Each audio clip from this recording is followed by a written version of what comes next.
All right, how's it going, everyone? Hi, I'm Nicholas Guillermo, and I'm here to show you a little video about the origin of the progressive movement, what it really is. It's, in fact, an ideology that is supposed to be predicated off of non-partisanship.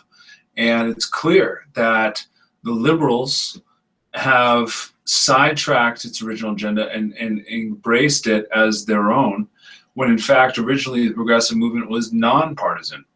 See, little history lesson for you.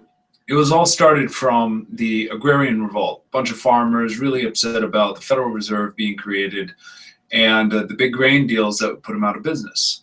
So they realized that pitchforks and torches were not going to create the type of change that they needed. And they formed a civilized political action committee known as the Non-Partisan League. And this Non-Partisan League was made up of people on the left and the right. And it was clearly, specifically for utilizing the ballot mechanisms in the ballot initiative process in particular to allow a populist majority in the state to vote on exactly what they wanted to have. And that's really important to understand. It was not a liberal formation. And today, the progressive movement is sidetracked. And what they call direct democracy is nothing more than protest. It's not direct democracy at all, by the definition. Democracy is not defined by a bunch of people saying rah, rah, rah, shish kumbaya, at a social event at a park or in front of the city hall. Just doesn't make change. It's begging the same leaders who created the problem to now be responsible enough to fix it. The same people who are bought and paid for and bribed to, you're begging them to have a consciousness and care about you when they've already sold their soul and they don't care. So what is all this rabble-rousing going to do? Not much. It encourages some more radical groups like communists and black flag anarchists to go ahead and start smashing windows of local businesses that had nothing to do with the economic collapse or the greater issues that affect society that we're all victims to. They start creating insurance deductibles for these local businesses. And, you know, they're paying for insurance, but it's not good. I mean, looting and robbing is not democracy. That's the definition of mob rule. And the conservative argument that democracy is mob rule is justified based off these actions, and you're only encouraging them to become more divisive with your so-called progressive movement because you're not following protocols in line with civilized mannerisms. Okay, you're becoming a nuisance.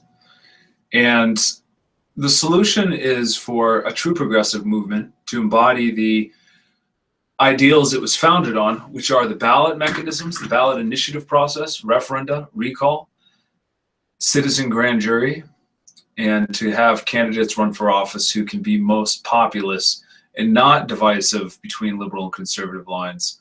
We need to have brand new types of candidates running. And I really feel that the most progressive type of candidate would be one that actually embodies progressive values, which really are about nonpartisanship and these ballot mechanisms where people have the right to make the final say. And that's what's progressive about it. It's progressive because government transitions from rule of authority and the elite to non-hierarchical rule of the majority, but in a constitutional manner that is predicated off of the ethics of the Bill of Rights. All right. There's a lot of arguments against ballot initiatives, and I'm going to create videos about every single one of them.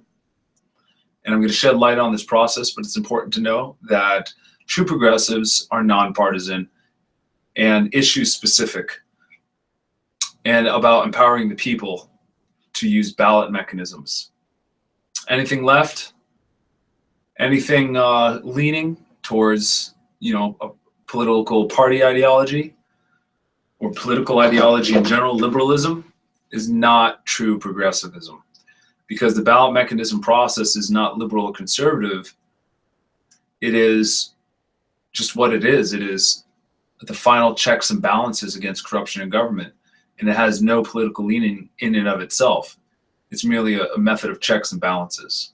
So that taken into account, I hope you understand a little bit more about my perspective on progressivism and how I consider myself a true progressive, one that actually falls in line with the original values of the progressive movement, how it began, related to nonpartisanship and issue-specific causes.